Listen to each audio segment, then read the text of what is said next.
Johannes 17 vers 18.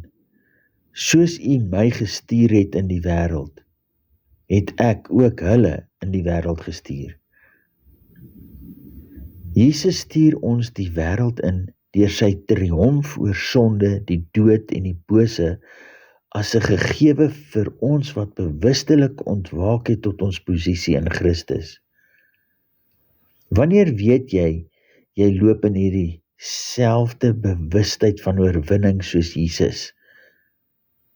Wanneer die ontwaking en belewenis na bekering oor jou sigbaar word dat die ewige priester koning, Jesus die Christus en sy koninkryk in sy gees en krag in jou en om jou manifesteer en bevryding bring en lewe gee.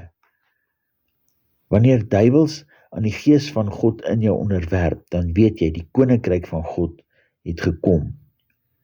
Matteus 12 vers 28. Maar as ek deur die gees van God die duiwels uitdryf, dan het die koninkryk van God by julle gekom. As disippels van Jesus die Christus, het ons dieselfde gees in ons van die Vader as wat Jesus gehad het.